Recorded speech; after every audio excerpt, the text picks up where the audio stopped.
Dzień dobry Państwu, witam wszystkich w grze Train Simulator Classic. Dzisiaj przejedziemy się jednostką produkowaną w Polsce, która znalazła swoje miejsce wśród niemieckich pojazdów. Baureihe 633, bo pod takimi oznaczeniami można tą jednostkę w Niemczech spotkać. Wykona dzisiaj kurs regionalny między Bayreuth a Nürnbergiem. Jeżeli nie chcesz zmoknąć, to zapraszam Cię na pokład, a ja zabieram się za przygotowania jednostki do jazdy.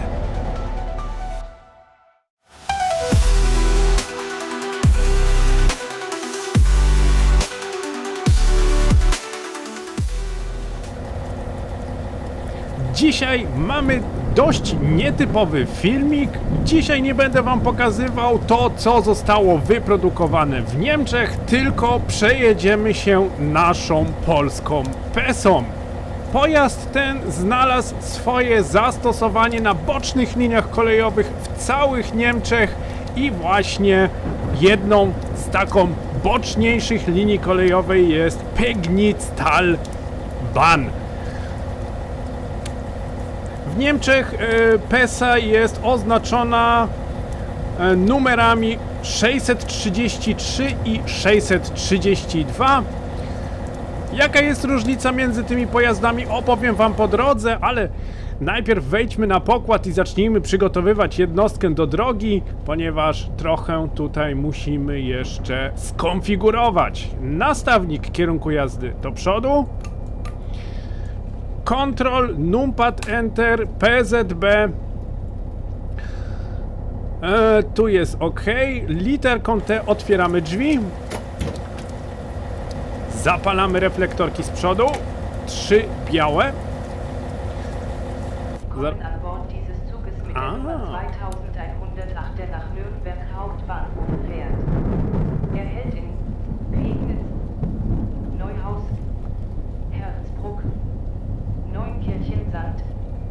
Nürnberg Ost und Nürnberg Hauptbahnhof seine Enthaltestelle. Wir wünschen Ihnen allen eine angenehme Reise an Bord unseres Zuges. A mamy zapowiedzi na pokładzie. Słyszeliśmy właśnie konduktora, który zagwizdał. W tym momencie możemy odjechać. PZB mam włączone. Hamulec sprężynowy mam wyluzowany, zwykły hamulec zespolony również jest wyluzowany, PZB jest. To co, możemy pomału ruszać. Chyba włączę te mocniejsze reflektory, bo dzisiejsza pogoda jest naprawdę do bani. Dzisiejsza pogoda jest naprawdę niezbyt przyjemna. Burzowy front, który jest nad Bawarią.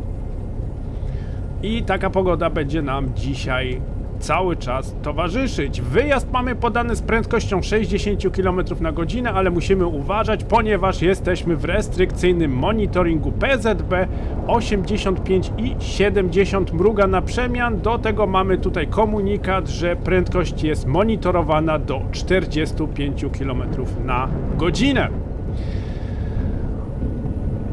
Żeby nie było, delikatnie tutaj się będziemy pomału rozpędzać. Poczekamy tutaj na deaktywację monitoringu. W sumie mógłbym się z niego uwolnić. Wyjazd mieliśmy podany z prędkością 60 km na godzinę, ale ja wiem, że z tym uwalnianiem PZB jest zawsze tak troszeczkę namieszane. Jedni wiedzą, kiedy się uwolnić, inni nie wiedzą, kiedy się z tego PZB uwalniać. Dlatego dzisiaj sam osobiście poczekam na to, aż wyjdziemy z restrykcyjnego monitoringu PZB i dopiero wtedy będziemy się tutaj rozpędzać do maksymalnej prędkości, jaka w tym miejscu obowiązuje.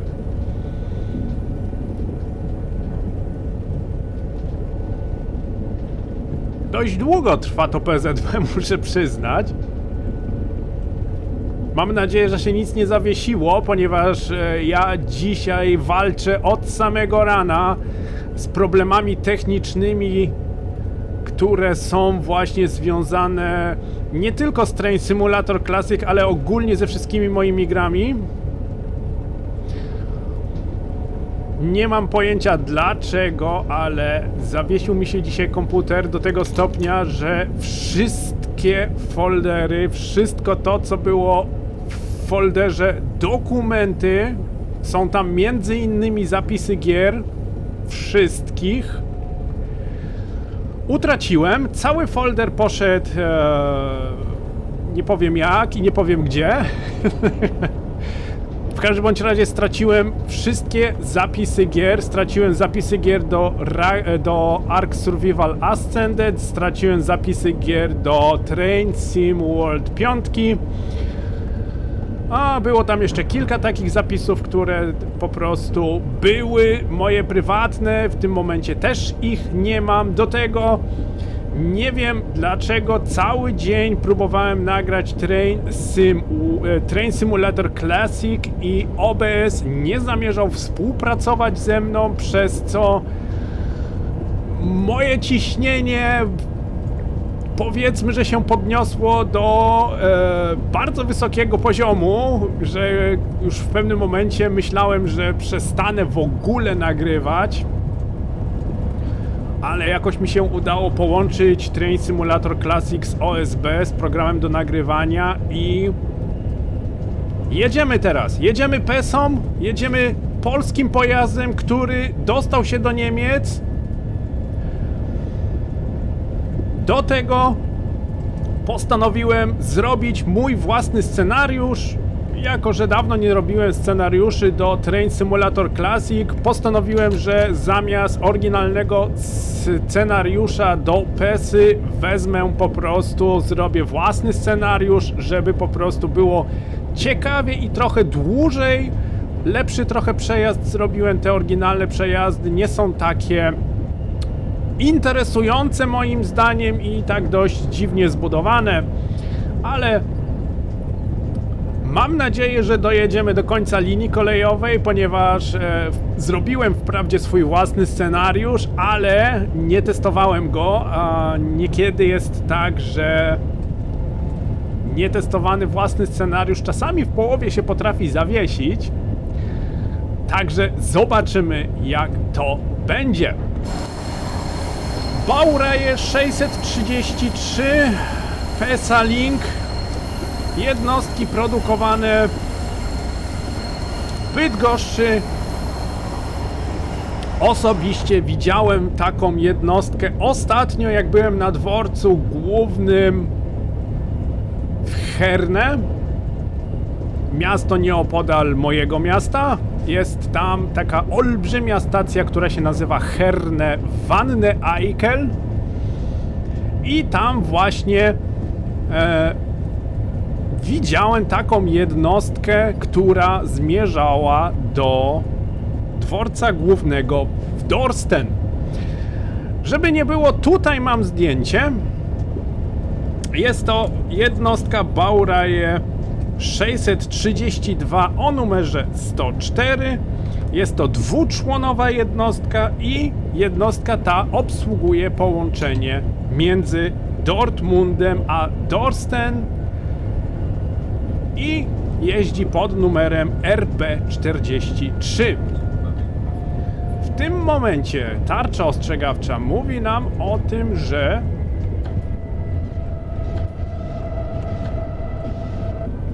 czekajcie, bo coś tu namieszałem znowu. Mówi nam o tym, że od następnego semafora 40 km na godzinę maksymalna prędkość. Troszeczkę się tak zamieszałem. Ach, tutaj widać. Jeszcze nie wszedłem w mój rytm nagrywania, także może być tak, że czasami coś tutaj namieszam, coś tutaj po prostu napsuję. Mam nadzieję, że nie złapiemy dzisiaj jakichś nagłych hamowań. Także faktem, że sam widziałem tą jednostkę, byłem szczerze mówiąc trochę zaskoczony, że PESA jeździ po niemieckich liniach kolejowych, ale powiem wam szczerze, że jednostka ta ma się naprawdę świetnie. Bardzo dużo tych jednostek jeździ właśnie tutaj w obrębie Dortmundu, tutaj gdzie mieszkam. Bardzo dużo jednostek jeździ właśnie na Bawarii i w obrębach Allgäu, w górach. Po prostu te jednostki naprawdę znalazły swoje stałe miejsce. Od tego semafora wolno nam jechać 60 km na godzinę. Tarcza ostrzegawcza świecąca się na zielono i pomarańczowo mówiła nam, że od następnego semafora 40 km na godzinę.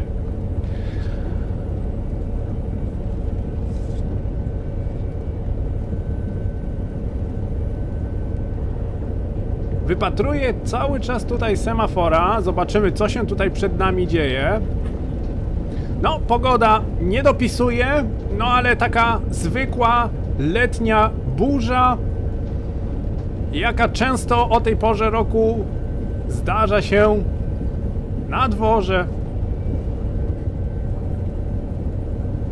My się dzisiaj nie zatrzymujemy na każdej stacji. Prowadzimy pociąg regionalny typu ekspres. Ekspres regionalny właśnie między miastami Bayreuth i Nürnberg.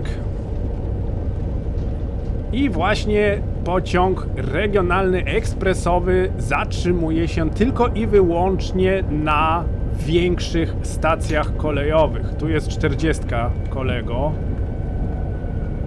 a nie 50. O, właśnie. Także my się dzisiaj zatrzymujemy na niektórych stacjach, na tych większych.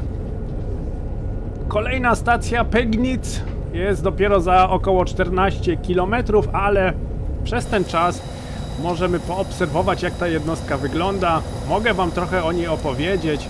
Ogólnie jednostka jest bardzo fajna, chociaż przyznam, że mi się tutaj jeden błąd wkradł, a mianowicie jednostka 633 jest to 3-członowa jednostka, ale ja niestety tutaj zrobiłem 2-członową jednostkę, bo nie mogłem znaleźć tego wagonu pomiędzy, także wybaczcie mi to małe niedociągnięcie. Po prostu robiąc własny scenariusz nie znalazłem tego środkowego wagonu. Moja wina, ale w każdym bądź razie 2-członowe i 3-członowe jednostki jeżdżą po Niemczech. Różnica w oznaczeniach jest taka, że 2-członowa jednostka nazywa się Baureihe 632, a 3-członowa jednostka nazywa się Baureihe 633. Ja zrobiłem 2-członową jednostkę, mimo to, że mam całkiem inne oznaczenie, no ale jak już wspomniałem, nie znalazłem wagonu. No, przyznam, że wyszedłem trochę z wprawy, jeżeli chodzi o tworzenie własnych scenariuszy. W zasadzie tak widzę, że mógłbym troszkę odsunąć kamerę tutaj, żeby cały ten pulpit był troszeczkę bardziej widoczny. Ja już straciłem to wyczucie i tę wprawę w robieniu własnych scenariuszy. Szczerze powiedziawszy, mój ostatni scenariusz, jaki własnoręcznie robiłem, był z rok temu. I przyznam, że sporo już zapomniałem, ale zaraz zobaczymy, jak nam wyjdzie. Jeżeli dojedziemy dzisiaj do stacji końcowej, to oznacza, że jeszcze umiem robić scenariusze. Jeżeli nie dojedziemy i coś się zawiesi po drodze, no to bania. No to wtedy nam nie wyjdzie do końca tak, jak powinno. Przed nami tarcza ostrzegawcza, świecąca się na zielono i pomarańczowo, mówiąca o tym, że kolejny semafor jest na pozycji ze zmniejszoną maksymalną dozwoloną prędkością, co oznacza, że nie w tą stronę hamulec, nie ten guzik, co oznacza, że od następnego semafora wolno nam jechać 40 na godzinę. Przycisnąłem hamulec tak, jak to się robi w Train Sim World 5.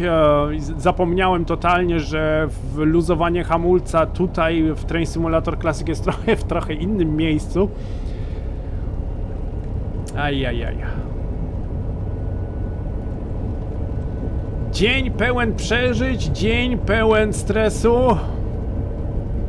ale mimo to cieszę się, że mogłem nagrać w końcu kolejny odcinek z Train Simulator Classic, w którym pokażę wam jedną z polskich jednostek. Mam jeszcze jedną jednostkę, może nie tyle polską, co widać ją w Polsce.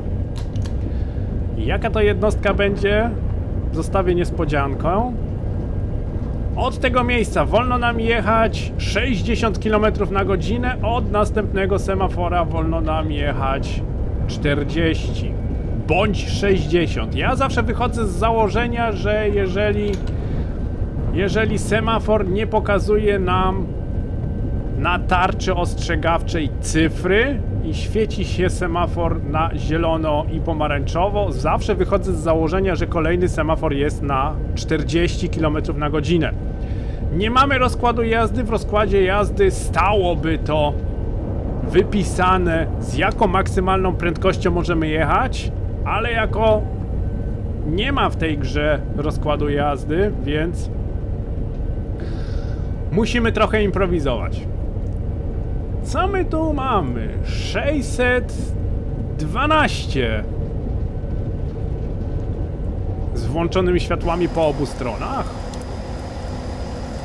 A, maszynista już się przygotowuje do jazdy w drugą stronę, ale kolega chyba zapomniał wyłączyć światła na końcu składu. Bywa, bywa. Semafor świeci się na zielono i pomarańczowo. Semafor wyjazdowy. Wyjazd mamy podany tutaj z prędkością 40 km na godzinę.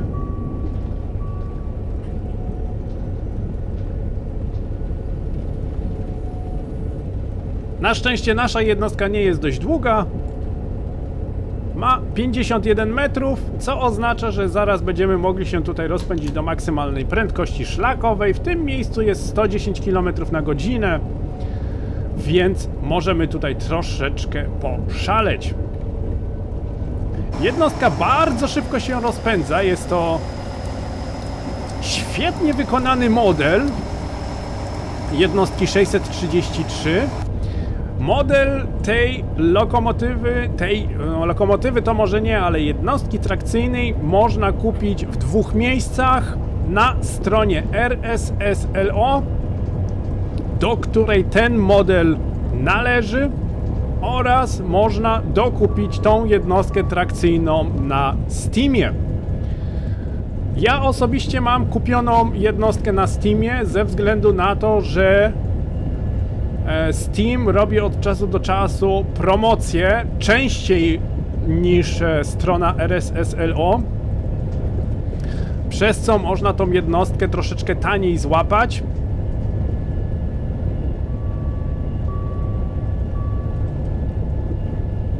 Co za tym idzie, można po prostu dobrym pojazdem za mniejsze pieniądze pojeździć. Wykonanie jest naprawdę bardzo fajne. Model trójwymiarowy jest świetny. Dźwięki są świetne. Zaraz sobie obejrzymy tutaj cały ten pulpit maszynisty. Pojadę tylko tutaj na stację. Chyba że przez 10 km jeszcze będę mógł... Mogę? A, wiecie co? Mamy jeszcze 10 km, to wam pokażę tutaj. Po lewej stronie mamy kamerki, które są skierowane na pasażerów, skierowane są tutaj na przejścia i podejrzewałbym, że to jest jakiś obręb toalety. Do tego mamy tutaj guziki od nagłaśniania. Na pewno można w pewnym miejscu tutaj można tutaj się skomunikować z pasażerami. Do tego mamy guziki obsługi PZB, rozkaz 40, PZB uwalnianie, PZB potwierdzanie. Do tego mamy wykres tutaj parametrów pociągu, cylinder hamulcowy, zadana moc albo hamulec dynamiczny, zaciągnięcie hamulca, co jest bardzo fajne. Jeżeli zaciągnę tutaj hamulec, to gra nam pokazuje, w jakim stopniu hamulec jest zaciągnięty i czy lokomotywa tu gdzież jednostka trakcyjna jest wyluzowana. Jest to naprawdę bardzo fajnie wykonane. Tutaj jest kilka pojawiają się jeszcze kilka napisów. Na pewno można to w rzeczywistości tutaj jeszcze przycisnąć, gdzieś kliknąć, że silnik, hamulce, drzwi, BMA, nie wiem co to jest, system, status i tak dalej. Tutaj mamy zbiorniki z paliwem. A nie, przepraszam, Kraftstoffstand. Tu jest pokazane, ile mamy z paliwa w zbiornikach i tu mamy spalanie. No. A patrzcie, Vectronic spalinowy sobie czeka na wyjazd. Też świetna jednostka.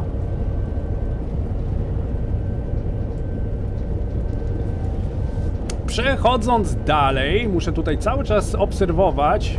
Mamy już lekkie spóźnienie, mówi się trudno. Do stacji mam jeszcze 6,5 km. Przechodzimy dalej. To podejrzewam, wygląda trochę jak tempomat. Chociaż, no, możliwe, że to coś z tempomatem jest związane. Startowanie silnika, aktywowanie kabiny, test SIFy. Otwieranie drzwi, mechanizm otwierania drzwi. Tutaj ten żółty przycisk jest do wystawiania progu. Jeżeli mamy niższy peron, to wystawiany jest próg, żeby po prostu pasażerowie nie wyskakiwali ze swojego miejsca, ze swoich drzwi. Przełącznik SHP, CA i SIFy. Hamulec zespolony, kierunek nastawu jazdy, piasecznica, syrena, wysoka, niska, awaryjne wyłączanie jednostki, oświetlenie pulpitu bądź oświetlenie całej kabiny. Sterowanie ogrzewaniem, wycieraczki, hamulec sprężynowy, odluzowany, zaciągnięty. Jakaś kontrolka przeciwpożarowa. Gaśnica.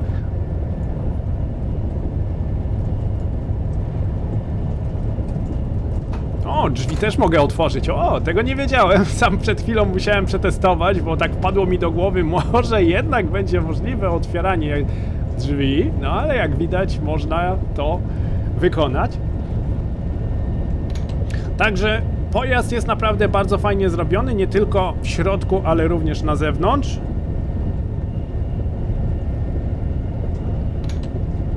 W prowadzeniu jest bardzo przyjemny, bardzo prosty. Nie mamy w sumie tutaj w kabinie, tak jak jest to zrobione najczęściej w niemieckich jednostkach trakcyjnych. W niemieckich jednostkach trakcyjnych mamy zazwyczaj tylko jedną gałkę, że tak powiem.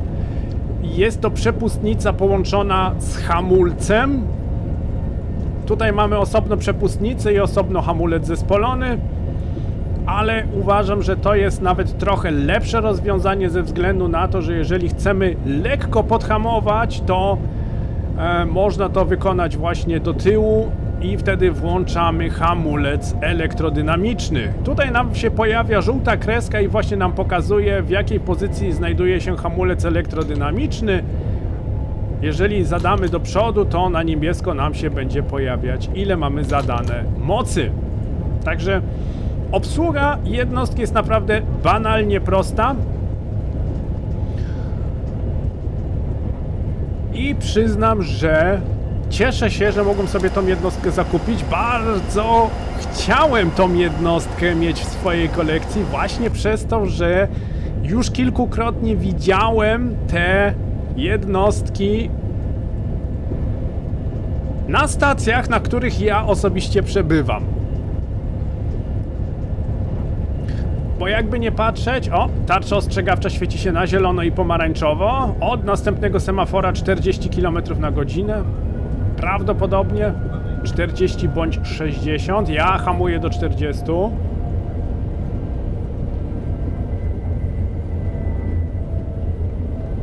Mamy lekkie opóźnienie, ale to tylko dlatego, że ja tutaj z wami bardziej gadam niż koncentruję się na jaździe. Przejazd jest wykonywany tak bardziej pobocznie niż, niż z pełną koncentracją. No ale standardowo u mnie ja się muszę nagadać podczas grania w symulator kolejowy. Jak mi wtedy wychodzi, to już jest inna historia. Chociaż przyznam, że jak gram dla siebie prywatnie, to naprawdę jestem bardzo skoncentrowany na tym, co się dzieje przede mną, niż na rozmowie, ale to jest logiczne. Jeżeli gram prywatnie dla siebie, to nie opowiadam nikomu, co robię. Nächster Halt, Pegnitz. Następny przystanek Pegnitz. Bitte achten Sie auf den Abstand zwischen Zug und Bahnsteig. Tarcza ostrzegawcza świeci się na zielono i pomarańczowo, u góry cyfra 6, co oznacza, że od tego semafora jedziemy 60 km na godzinę. Pod spodem tarcza ostrzegawcza świecąca się na zielono i pomarańczowo, pod spodem 6. Jest to zapowiedź ograniczenia do 60. Oczywiście nie zapomnijmy potwierdzić PZB. Każdą zapowiedź ograniczenia prędkości mniejszą niż 100 km na godzinę należy potwierdzić w PZB, inaczej dostaniemy nagłe hamowanie. Od tego miejsca wolno nam jechać maksymalnie 100 na godzinę, musimy to zapamiętać. Ze względu na to, że na 100% z tą prędkością będziemy mogli wyjechać ze stacji.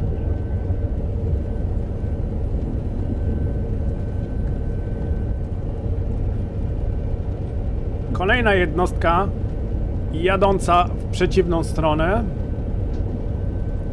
podejmująca pasażerów. Również PESA, tyle tylko, że w przeciwnym kierunku. Co najciekawsze, ta lokomotywa, ta jednostka trakcyjna, niekoniecznie lokomotywa, jak to w Niemczech, wszystkie pojazdy już, to znaczy w Niemczech jest tendencja do tego, żeby po prostu pojazdy nazywać różnymi dziwnymi nazwami. Mamy chomika, mamy zagniotkę, tam Bügelfaltę, mamy Knallfrosch, czyli taką strzelającą żabę. Również PESA dostała swoją nazwę. W Niemczech na tą jednostkę trakcyjną wołają Shark, czyli rekin. W sumie, tak jak popatrzymy, no to tak do rekina jest w sumie trochę podobna. No i właśnie w Niemczech mówią na tą jednostkę Shark. Schowa się ten próg? To mnie ciekawi. Schował się! O! Świetnie! Fajnie zrobione, że praktycznie przy otwieraniu drzwi wysuwa się próg, po którym mogą zejść pasażerowie, a jak się drzwi zamkną, to ten próg jest chowany. Bardzo fajnie. Zobaczcie, z jaką dokładnością są robione nowe dodatki do 15-letniej gry.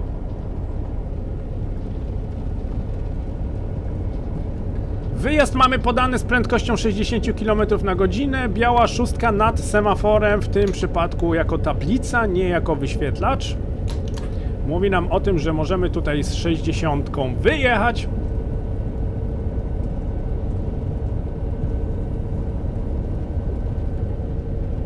I zaraz będziemy mogli się rozpędzić do 100 km na godzinę, jak tylko wyjedziemy, o właśnie, z obrębu rozjazdu.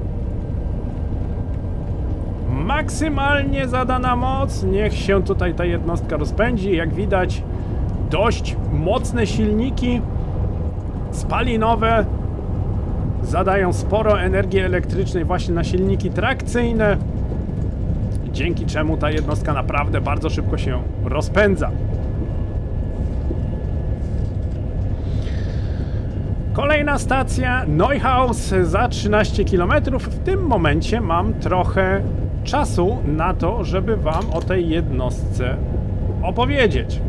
W zasadzie nie mam zbyt dużo informacji tutaj wyszukanych ze względu na to, że na Wikipedii PesaLink jest bardziej na polskie linie kolejowe opisana. No, nasz krajowy produkt, jakby nie patrzeć, ale to, co dotyczące Niemiec, mam tutaj przed sobą napisane i mogę wam o tym trochę opowiedzieć. Jeżeli chcecie się o tej jednostce dowiedzieć, jak ona jest kompletnie zrobiona i po jakich krajach ta jednostka jeszcze jeździ, wbijcie sobie PesaLink w wyszukiwarkę Google i zaraz pierwsza pozycja na Wikipedii jest właśnie opisana kompletna historia tej jednostki.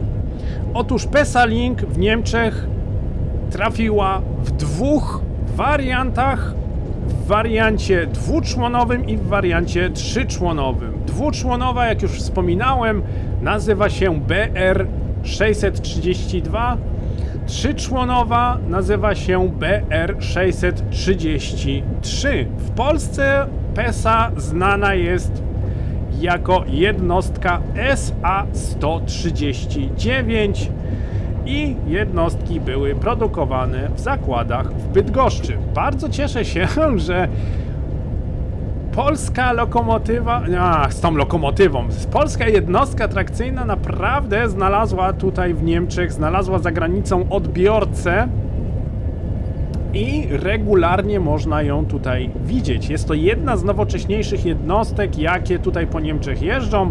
Ogólnie PESA jest budowana od roku 2012 i z tego, co wyczytałem, w 2012 roku we wrześniu Deutsche Bahn podpisało od razu umowę ramową na dostawę aż 470 jednostek. 470 jednostek tej maszyny powinno jeździć po Niemczech. W tym momencie, z tego co wyszukałem, jest około 83 jednostek w aktywnym zastosowaniu. Możliwe, że jest troszeczkę więcej. Ja bym tak bardziej szacował na 100 jednostek, które tutaj aktywnie jeżdżą po Niemczech, po całych Niemczech, bo nie tylko w moich regionach, tutaj właśnie w rejonach Dortmundu można tą jednostkę zobaczyć, ale jak już wspomniałem, na Bawarii można zobaczyć tą jednostkę i w okolicach Allgäu-Bahn, czyli praktycznie nie pamiętam, jak to województwo się nazywa, ale Allgäu-Bahn znajduje się w północno-zachodnich Niemczech. Także można tą jednostkę zobaczyć w całym kraju. Prędkość maksymalna PESY w zależności od wersji wynosi między 120 a 160 km na godzinę. Dwuczłonowe warianty właśnie Baureihe 632 osiągają około 120 km na godzinę maksymalnej prędkości. Czteroczłonowych nie ma w Niemczech. Trzyczłonowe osiągają około 140 km na godzinę.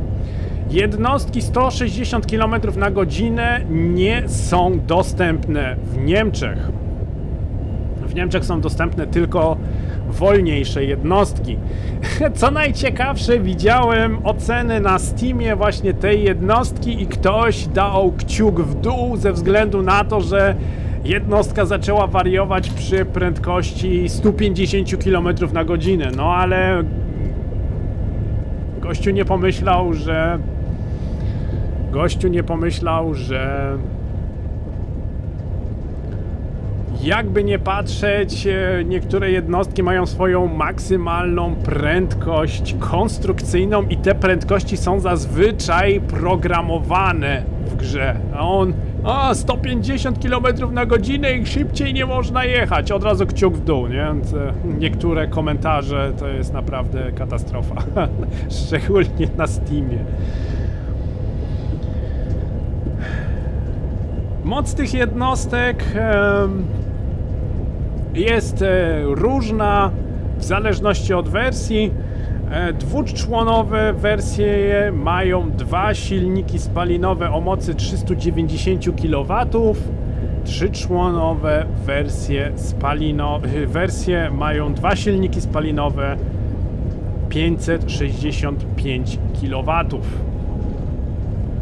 I tu właśnie pokazuje, moc tych silników pokazuje również, dlaczego niektóre jednostki mają mniejszą maksymalną prędkość dozwoloną, a dlaczego niektóre jadą szybciej, o tak powiem.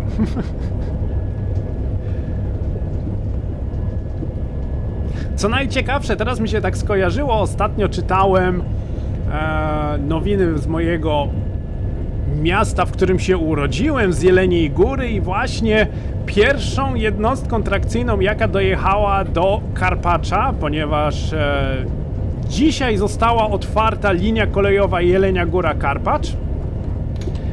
Właśnie pierwsza jednostka, jaka dojechała do Karpacza, była jednostka SA-139. PESA będzie tam regularnie kursować między tymi dwoma miastami. Bardzo interesujące, ciekawe właśnie, że zdecydowali się na PESę, ale uważam, że to jest jedna z najbardziej aktualnych i z najbardziej nowoczesnych jednostek, jaka w tym momencie jeździ nie tylko po Niemczech, ale również po Polsce.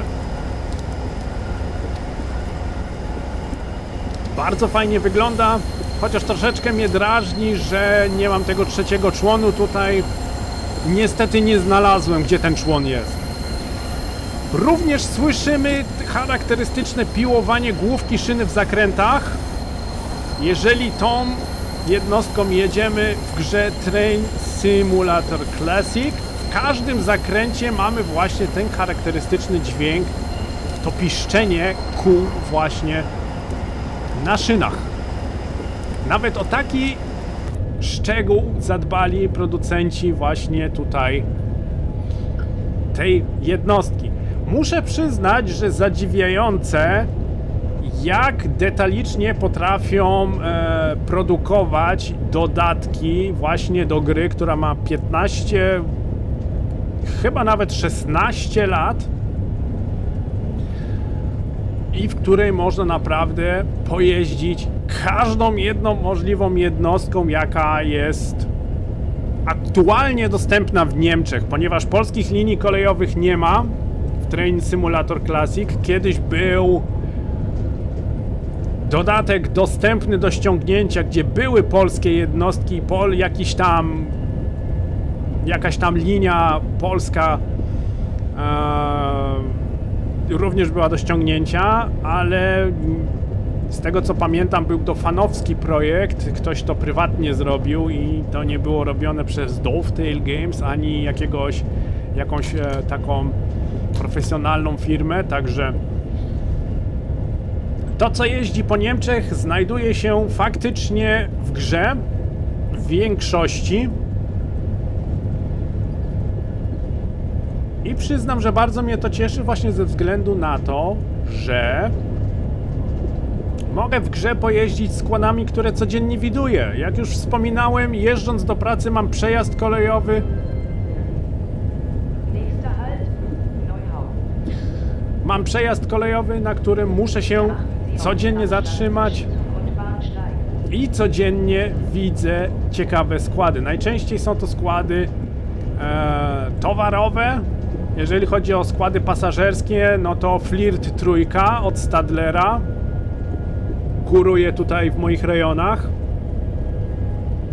Ale również Flirta trójkę mamy tutaj w Train Simulator Classic, nie? Już nie mówiąc o tych wszystkich towarowych lokomotywach 185, 187, 189, 192, 193. Chociaż 192 to raczej nie, bo to chyba 192 to był krokodyl. Oj, oj, oj, oj, oj, to nie jest dobre. Uff! Hamulce ma naprawdę mocne. O kurczę, się zatrzymałem tutaj na styk. Zagadałem się i totalnie zapomniałem tutaj wyhamować. Drzwi?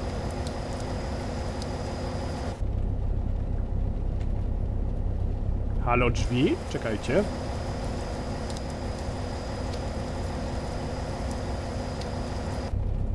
Nie mogę tutaj... Nie mogę drzwi otworzyć? Czemu? A nie, mam otwarte. Pokazuje, że mam otwarte.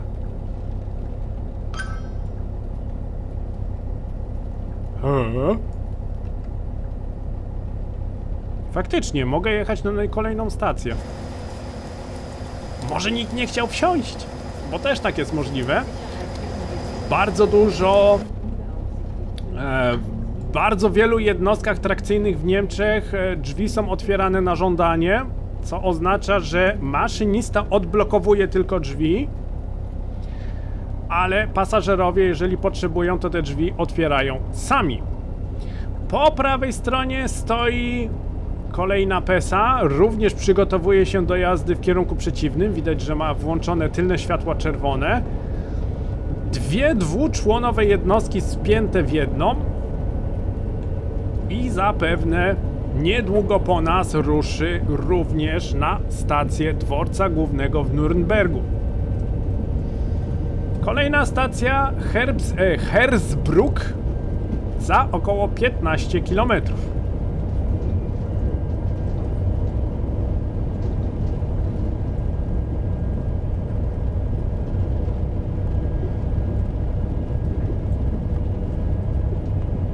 Już w tym momencie zostało z górki, mam nadzieję, że dojadę kompletnie całą linię, że przejadę całą linię i dojadę do ostatniej stacji dworca głównego. Pamiętam, kiedyś byłem bardziej sprawniejszy, jeżeli chodzi o własne scenariusze.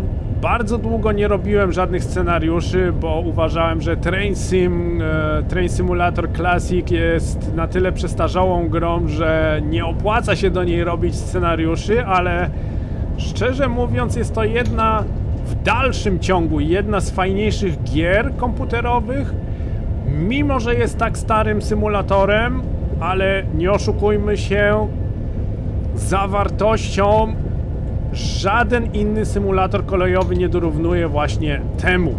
Ja nie mówię w tym momencie tylko i wyłącznie o niemieckich liniach kolejowych. Ten symulator kolejowy ma bardzo dużą, nawet bym powiedział olbrzymią bazę danych, jeżeli chodzi o amerykańskie linie kolejowe i o angielskie linie kolejowe. Jeżeli jesteście fanami angielskich linii kolejowych, to również tutaj nie będziecie się nudzić. Oraz jeżeli jesteście fanami amerykańskich linii kolejowych, również będziecie mieli co robić. Ale tak jak już wspomniałem, kiedyś robiłem bardzo chętnie scenariusze do Train Simulator Classic. Bardzo dużo takich zdarzeń wymyślałem sobie. Tu jakiś przejazd Eurodualem do kopalni węgla, gdzie musieliśmy wagony odebrać, te wagony podpiąć, przetransportować je na bocznicę towarową. Jechaliśmy pociągiem ICE spalinowym między miastami Lübeck i Kiel. Też boczna linia kolejowa, niezelektryfikowana linia kolejowa i mimo to jechaliśmy pociągiem ICE. Także kiedyś naprawdę bardzo chętnie robiłem własne scenariusze do tej gry. Chyba wrócę do robienia tych własnych scenariuszy. Scenariusze tutaj nie są złe w tej grze, ale czasami maszyny wykorzystywane w tych scenariuszach to są takie maszyny, które ja na przykład użyłbym inną maszynę, inną lokomotywę, inną jednostkę. Jak wiemy, w Train Simulator Classic są dwa rodzaje lokomotyw albo jednostek trakcyjnych, powiedzmy maszyn. Maszyny bardzo uproszczone, jeżeli chodzi o obsługę. Są to maszyny, które praktycznie mają tylko i wyłącznie te podstawowe rzeczy do obsługi. Oraz są maszyny, które są tak zwane ekspert. Linia ekspert są to zaawansowane maszyny, którymi się właśnie bardziej taki obszerny sposób poruszamy po różnych liniach kolejowych. Maszyny typu Expert są to maszyny, które zazwyczaj mają bardzo dużo funkcji, mają dodatkowe systemy bezpieczeństwa, mają o wiele więcej przełączników jest do robienia, mają lepsze dźwięki, po prostu są to droższe lokomotywy, droższe modele. I właśnie kilka scenariuszy widziałem tutaj, które są fajnie wykonane, ale mają na przykład tylko i wyłącznie o, patrzcie, Eurodual sobie ciśnie, o, to jest maszyna. A co ma wypełnione? Zaraz zobaczymy, co on tu ma. Wygląda na kostki złomu. O kurczę, ale gościu tutaj ma wypchany pociąg. Węglarki ze złomem. O, ale lokomotywa już mi się schowała tutaj. Schowała mi się już w tunelu. Eurodual jest jedną z fajniejszych jednostek i powiem wam, że jest to... Oj. Chciałem wam pokazać, powiem wam, że jest to kawał lokomotywy. Euroduala widziałem jedyny raz na dworcu głównym w Dortmundzie. Lokomotywa akurat manewrowała i zatrzymała się praktycznie na przeciwnym peronie, na którym ja stałem. Jest to naprawdę kawał lokomotywy. Jest to tak wielka maszyna, że w głowie się nie mieści. Ale nie była włączona nie miała włączonego silnika spalinowego, miała tylko i wyłącznie podniesiony pantograf, więc nie powiem wam jak brzmiała, no bo po prostu nie było jej słychać, ale kawał lokomotywy. O Eurodualu muszę po prostu jeszcze jeden filmik zrobić, bo jest to naprawdę lokomotywa warta każdej minuty gry. Ale tak jak już wspomniałem, wrócę chyba do robienia własnych scenariuszy. Muszę to jeszcze troszeczkę poćwiczyć, bo naprawdę zapomniałem bardzo dużo rzeczy. Przejazdy towarowe są troszeczkę łatwiejsze w produkcji niż przejazdy pasażerskie. W przejazdach pasażerskich to jest ważny timing i tak jak się programuje stacje, na których się jednostka musi zatrzymać. I zobaczymy, jak to wyjdzie. W każdym bądź razie rezygnować nie będę z Train Simulator Classic ze względu na to, że jakby nie patrzeć, ta gra ma na moim kanale naprawdę bardzo dużą oglądalność i filmiki są naprawdę często klikane i w bardzo dużym stopniu oglądane, także nie zamierzam z Train Simulator Classic rezygnować. Również z tego powodu zakupuję dalej nowy tabor kolejowy. Tutaj mam akurat przykład PESE. W tym momencie jedziemy tutaj po linii kolejowej na Bajerach, Pegnitz, Talban. Ale niewykluczone, że tą jednostką jeszcze przejedziemy się po jakiejś innej linii kolejowej. Także zobaczymy, co nam tutaj jeszcze czas przyniesie.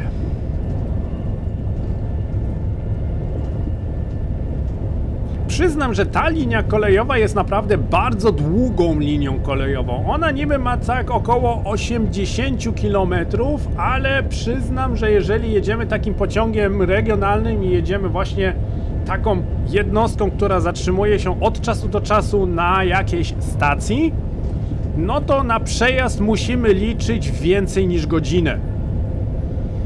Mój scenariusz według zegarka, który tam wylicza wszystko, jest na około 70 minut, ale ja już mam 5 minut spóźnienia, więc zobaczymy, jak to wyjdzie. W każdym bądź razie dzisiaj będzie troszeczkę dłuższy przejazd niż godzinę, no ale szczerze mówiąc jedziemy polską jednostką, no to delektujmy się tym przejazdem. Mamy okazję zobaczyć, jak Pesalink wygląda w środku, chociaż to mnie bardzo tutaj bardzo mi się podoba, że to są w zasadzie tylko i wyłącznie obrazy, te kamery na 100% nie są aktywne tutaj w tej w przedziale pasażerskim, ale fakt, że tutaj można... Patrzę, czy coś tu jest tu aktywnego, niestety nie, ale fakt, że jest to wbudowane tutaj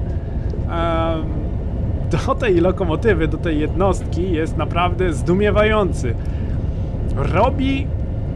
Cała ta jednostka naprawdę robi spore wrażenie w detalach, w jakich jest wykonana. 120 możemy maksymalnie jechać. Patrzę tutaj teraz w prawy dolny róg na nasz prędkościomierz. Rozpędźmy się do tej prędkości maksymalnej.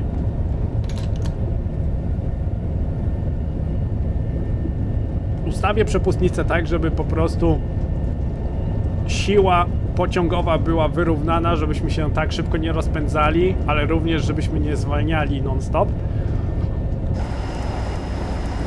Deszcz jeszcze nie przestał padać, ale burza już ustąpiła, nie ma już piorunów tutaj, nie słychać, żeby grzmiało. Którym guzikiem tu było? Może z boku? O!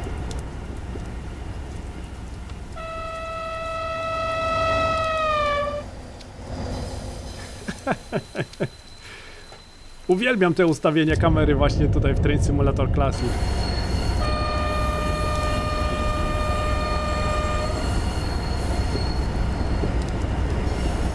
Kawał fajnej jednostki.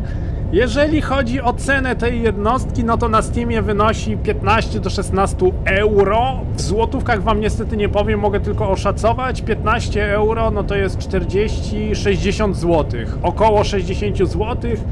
Ale jak już wspomniałem, Steam jest w stanie wykonać kilka promocji, także dodajcie sobie tą jednostkę do listy życzeń i obserwujcie, ponieważ na 100% prędzej czy później będzie ta jednostka o ileś tam euro czy tam złotych przeceniona.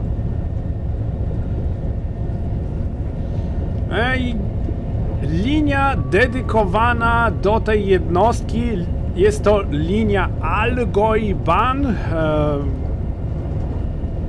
Osobiście już grałem na tej linii kolejowej, jadąc lokomotywą Baureihe 245.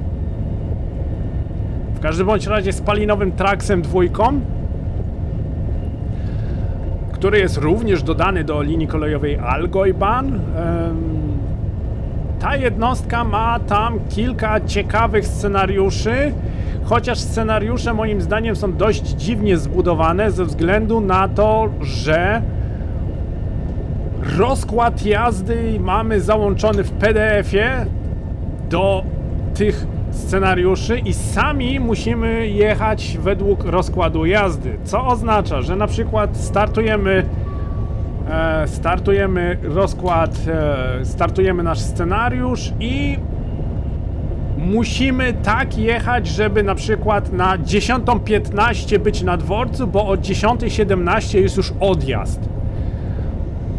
Mi się to nie bardzo spodobało, dlatego też nie pokazuję wam oryginalnego scenariusza z tej jednostki.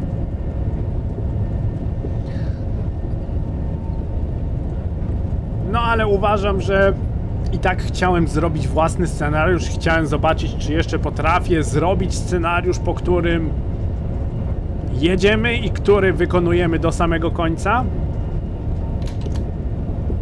Jak na razie dobrze idzie, nie mogę narzekać. Nächster Halt, Herzog. Wir erinnern Sie daran, dass es verboten ist, im Bahnhofsbereich zu rauchen. Wir danken Ihnen für Ihr Verständnis. Zobaczymy, wyhamuję teraz całą jednostkę hamulcem elektrodynamicznym. Nie jest wcale tak źle. Jednostka jest naprawdę bardzo dobrze zrobiona. Hamulec ma mocny, hamulec zespolony ma mocny i hamulec elektrodynamiczny również.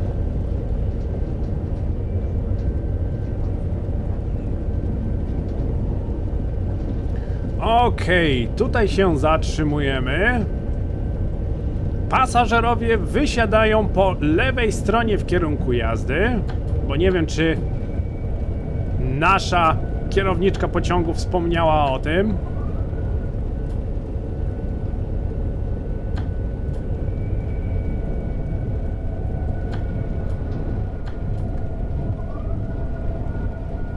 Okej.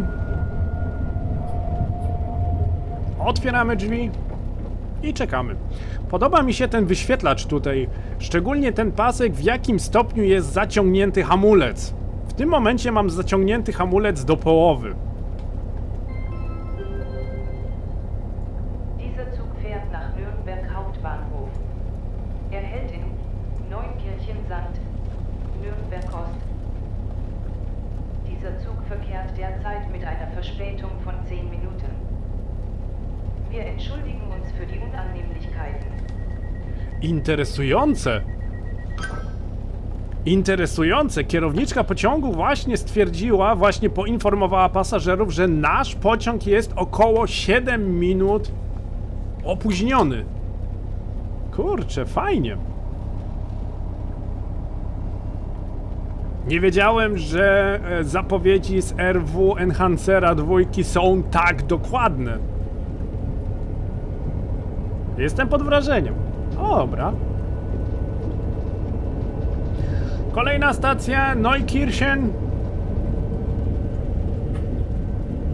Za około 7 km. O, dzisiejszy przejazd będzie naprawdę dłuższym przejazdem. Jakby nie patrzeć, linia kolejowa jest naprawdę bardzo długa. O, ciekawe fioletowe cysterny. Okej. Linia kolejowa jest naprawdę bardzo długa. Podejrzewam, że jeżeli miałbym się tutaj zatrzymywać na wszystkich stacjach, to zajęłoby mi to naprawdę z 1,5 godziny do 2. Także trochę by mi to czasu zajęło, ale tak długiego scenariusza nie chciałem robić. Na początku się zastanawiałem, czy przypadkiem nie zrobić scenariusza, gdzie się zatrzymuję tutaj na każdej stacji, ale uznałem, że dwugodzinny odcinek byłby ciut za długim odcinkiem, jeżeli chodzi o oglądanie. Ja już uważam, że więcej niż godzina to już jest długo. No ale tak czasami bywa. Próbuję teraz tutaj wyregulować zadanie mocy tak, żebyśmy prędkość 140 km swobodnie sobie utrzymywali.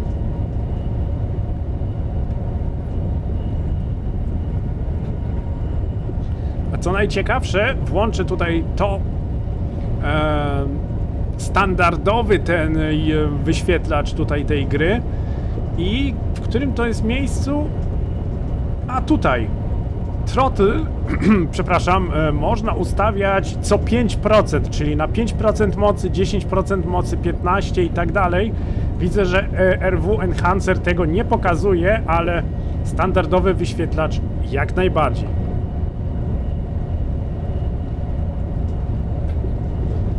Także do 5% można sobie tutaj prędkość wyregulować i z taką prędkością tutaj, z mocą zadaną, można sobie tutaj po prostu jeździć.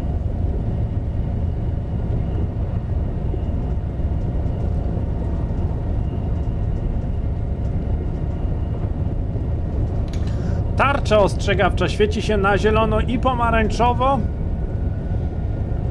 Mówi nam to o tym, że od następnego semafora 40 km maksymalna dozwolona prędkość. Potwierdzamy PZB, żebyśmy nie wyłapali nagłego hamowania. Hamulec elektrodynamiczny też ma swoją moc tutaj. Patrzcie jak szybko wyhamowaliśmy ze 130, ze 140. Poza tym ten wyświetlacz jest naprawdę bardzo wyraźny. Jak widać, jest wszystko bardzo dobrze czytelne. Jak widać, jest każda jedna informacja jest tutaj dobrze wyświetlona. 85 mruga ze względu na to, że mamy tutaj restrykcję 1000 Hz i jednostka jest w tym momencie monitorowana do prędkości 85 km na godzinę. Co można tutaj z tej informacji wyczytać?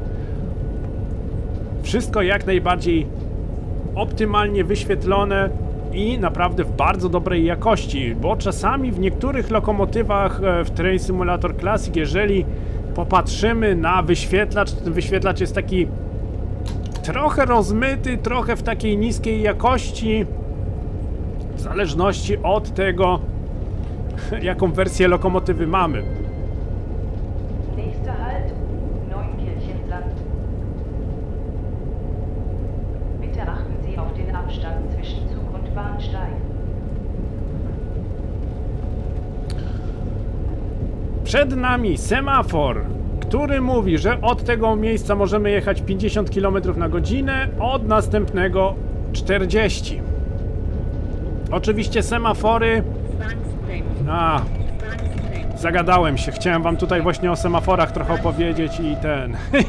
i złapałem nagłe. Ale nic nie szkodzi. Już się uwalniamy, patrzymy, czy hamulec się tutaj wyluzuje. Informacja, że zatrzymaliśmy się. Der Zug ist derzeit gestoppt.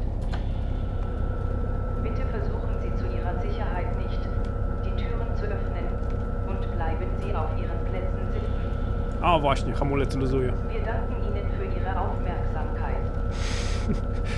Ta informacja, że nasz pociąg się przypadkowo zatrzymał, to też jest naprawdę super zrobiona.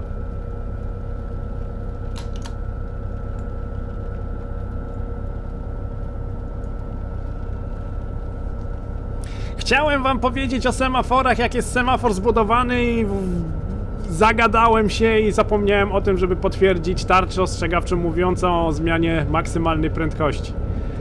Ale nic nie szkodzi, złapaliśmy wprawdzie nagłe hamowanie, ale o semaforach i tak mogę wam opowiedzieć. Semafory składają się z dwóch części. Górna część światła świecące się pionowo, no to jest semafor. Semafor mówi albo o wolnej drodze, świeci się wtedy na zielono, o zwolnionej, zmniejszonej maksymalnej prędkości, wtedy semafor świeci się na zielono i pomarańczowo i semafor świeci się na czerwono, co oznacza stój. Pod spodem światła, które świecą się ukośnie, są to światła tarczy ostrzegawczej. I właśnie taka kombinacja mówi nam, co możemy zrobić od tego semafora i co nas czeka od innego semafora. W Niemczech pojawiły się również innego rodzaju semafory, semafory tak zwane KS, czyli Kombination Signale. Semafory takie kombinowane są to semafory, które mają w sobie wbudowane sygnały i tarcze ostrzegawcze, czyli praktycznie mówi nam semafor, co mamy od tego miejsca zrobić i co nas czeka, ale semafory te nie są na każdej linii kolejowej. Na tej linii kolejowej tych semaforów nie ma, tutaj są standardowe semafory właśnie starszej produkcji, jakie właśnie są dostępne w Niemczech. Dobra, otwieramy drzwi, mamy już 10 minut spóźnienia. Ajajajajaj, no nic nie poradzę na to.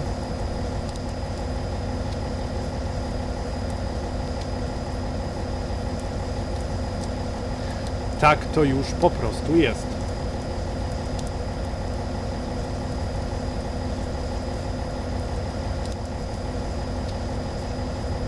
Chociaż burzy już nie ma. Ha. A, mieliśmy zapowiedzi w wagonach. No, gwizdek. Luzujemy hamulec i możemy jechać. I już następna stacja to już obręby stacji Nürnberg. W tym przypadku jedna ze stacji we wschodniej dzielnicy. Nürnberg Ost, czyli Nürnberg Wschodni.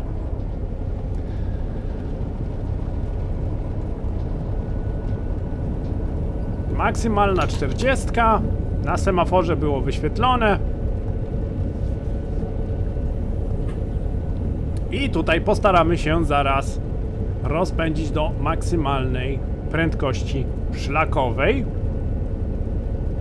Chyba 140 będzie.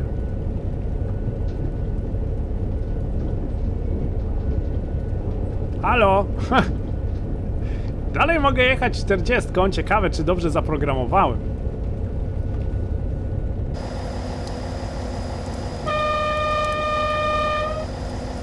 RP1 też jest naprawdę fajnie zrobione. Są dwa dźwięki syreny.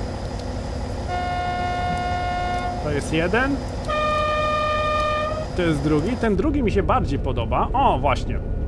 140 na godzinę. Kładziemy przepustnicę na naszym pulpicie i rozpędzamy się do naszej maksymalnej prędkości.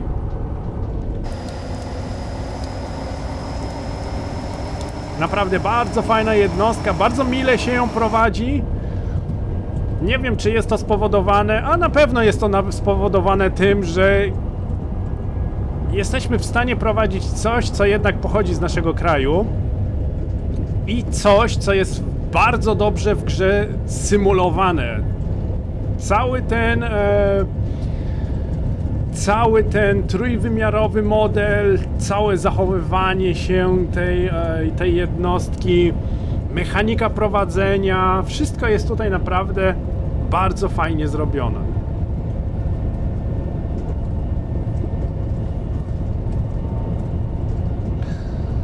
Ze 140 na 130 obniżenie maksymalnej dozwolonej prędkości. Już zaczynamy tutaj pomału przyhamowywać, żeby nie rozpędzać się. Od tego miejsca wolno nam jechać 130 km na godzinę. 10 minut spóźnienia. Ha! A, 140 od tego miejsca. No dobra, no to rozpędźmy się. Standardowo powinniśmy jechać tą trzyczłonową jednostką. Dwuczłonowa jechałaby 120, no ale trzyczłonowa do 140 może swobodnie jechać. Nie wiem dlaczego, ale właśnie ustawiając jednostki trakcyjne we własnych scenariuszach ustawiamy nie kompletną jednostkę, tylko ustawiamy całą jednostkę członami. Mamy człon A, człon C, czyli wagon sterowniczy przedni i tylni. No ale tego człona B jednak nie widziałem, nie znalazłem, nie pamiętam, nie wiem, czy muszę go jakoś osobno aktywować, czy po prostu przegapiłem go na liście wszystkich dostępnych jednostek do scenariusza. No tego wam niestety nie powiem, ale obiecuję, że kolejny scenariusz przeze mnie wykonany na 100% będzie lepszy, lepiej zrobiony. Mniej więcej już wiem, jak to się robi.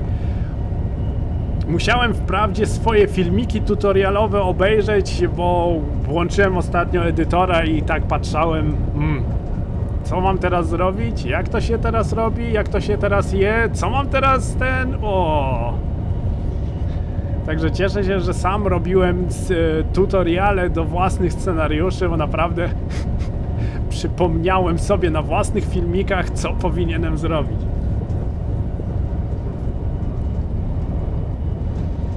Na tej linii kolejowej widziałem jeszcze bardzo fajny scenariusz również pociągu regionalnego, z tym, że była to 218 w wersji Expert z podłączonymi wagonami piętrowymi typu DOSTO. Podejrzewam, że ten scenariusz również nagram ze względu na to, że 218 ze strony Virtual Railroads właśnie w wersji Expert jest niesamowicie zrobiona i cały ryk silnika spalinowego jest naprawdę niesamowicie odwzorowany.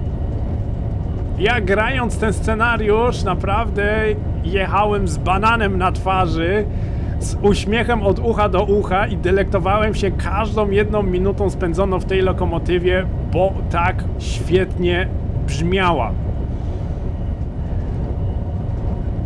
Nawet bym się skusił tutaj o porównanie 218 Virtual Railroads z 218 w Train Sim World 5 i powiedziałbym, że Virtual Railroads lepiej wykonało dźwięki niż 218 w Train Sim World 5. Lepiej ma zrobione dźwięki i lepiej brzmi. Także mam kilka pomysłów tutaj na przejazdy, mam kilka pomysłów na własne scenariusze. Jak to czasowo będzie wyglądać, nie wiem. W dalszym ciągu mogę tylko i wyłącznie nagrywać filmiki kolejowe w soboty i postować je w niedzielę. Niestety więcej czasu nie mam do dyspozycji, żeby po prostu częściej jakieś filmiki kolejowe nagrywać, ale i tak uważam, że symulator kolejowy raz w tygodniu, mam nadzieję, że to jest wystarczająco. Oczywiście częściej byłoby fajniej, no ale czasowo niestety nie wyrabiam.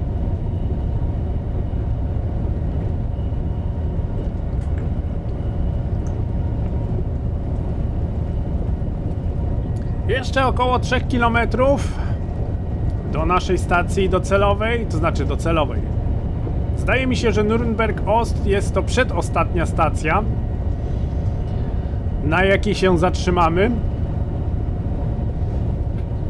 Nürnberg jest naprawdę olbrzymim dworcem kolejowym i Nürnberg posiada również bardzo duże Muzeum Niemieckiego Kolejnictwa, w którym stoi chyba najwięcej jednostek spalinowych, jakie są w ogóle widoczne w Niemczech. Jakie były widoczne, jakie jeździły po Niemczech.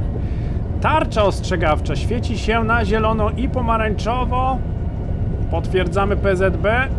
Od następnego semafora 40 km na godzinę. Patrzcie, jak ta jednostka hamuje. To jest tylko i wyłącznie hamulec elektrodynamiczny. Uff. Uff. Niezłe.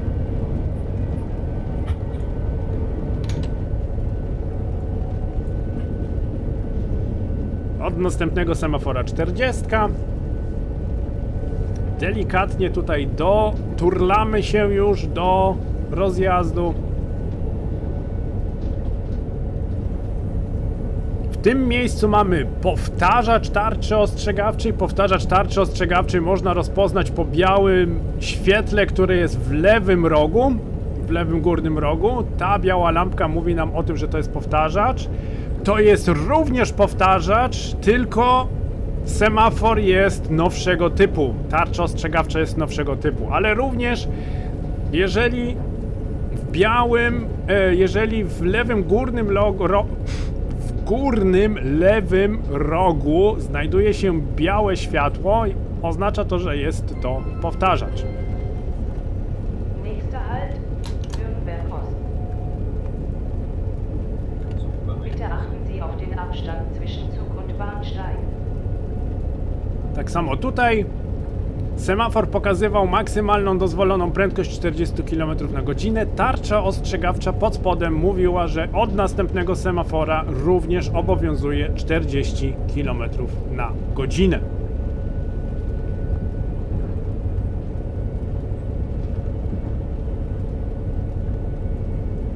Delikatnie dojeżdżamy do naszej stacji, na której się musimy zatrzymać. Widocznie jesteśmy kierowani na jakiś boczniejszy peron, że wyhamowało nas aż do 40 km na godzinę.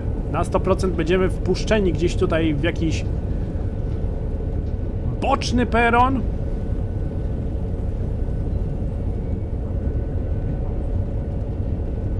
No, tak jak wspomniałem.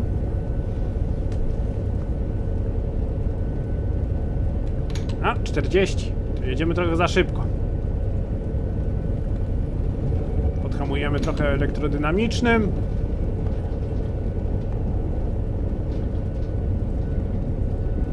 Ale tutaj zatrzymamy się już hamulcem zespolonym. Postaram się tylko dociągnąć do końca peronu ze względu na to, że ta stacja jest dość krótka, wygląda na taką krótką. Jakby nie patrzeć, chciałbym się tutaj zmieścić całym składem. Dociągniemy.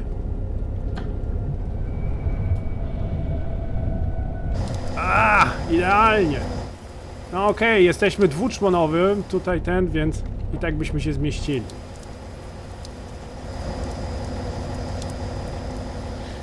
Bardzo mi się podoba to, że jak się zamykają drzwi, to się chowa ten stopień tutaj.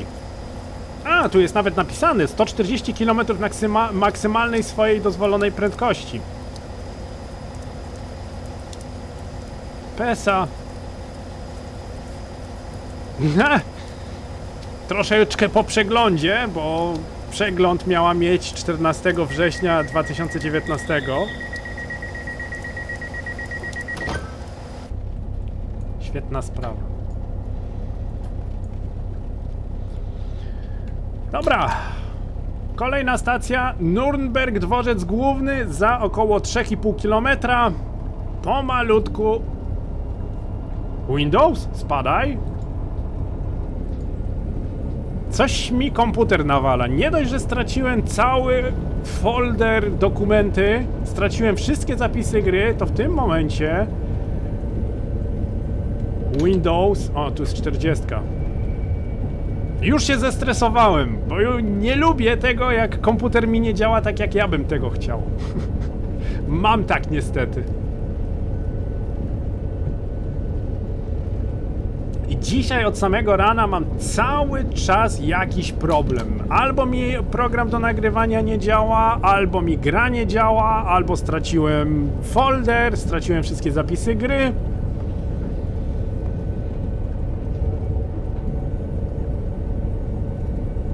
Niezbyt fajnie. Ale trudno, jakoś dajemy radę. Mimo to dałem radę nagrać kolejny odcinek. Nawet trochę dłuższy niż przypuszczałem.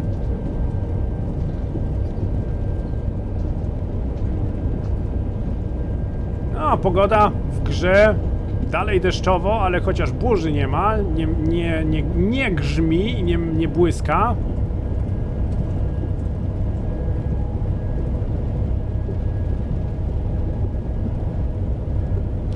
Z tego co pamiętam, to nawet na dworcu kolejowym w Nürnbergu można zobaczyć najwięcej jakichkolwiek jednostek spalinowych. Obojętnie, czy to są jednostki pasażerskie, czy to są po prostu lokomotywy spalinowe.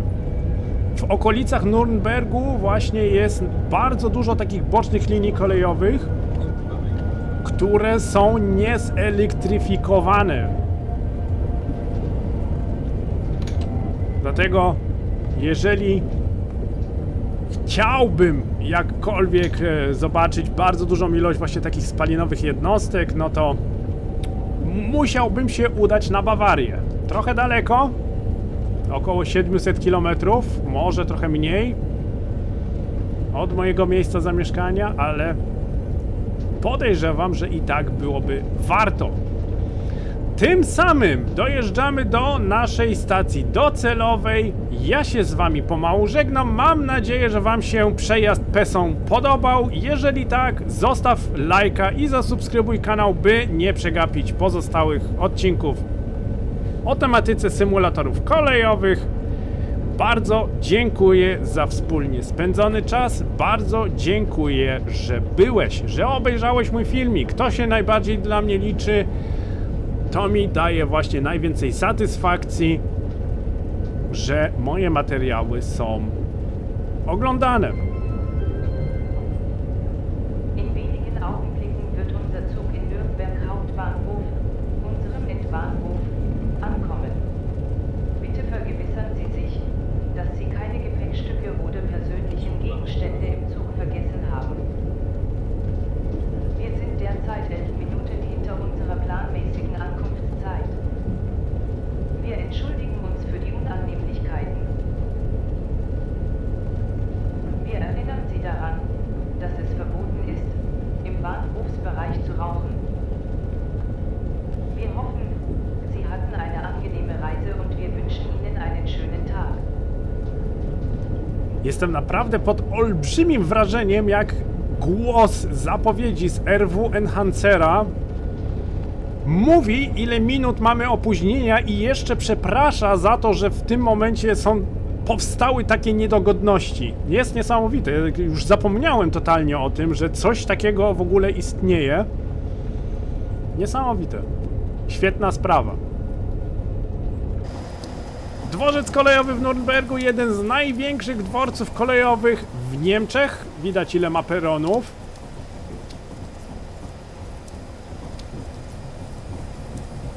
A my się zatrzymujemy na jednym z nich.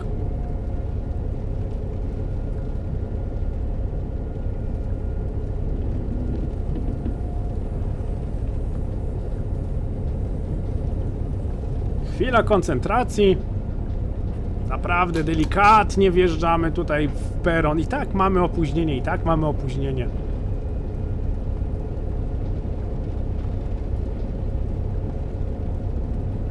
No, dobra, to co? Zatrzymujemy się?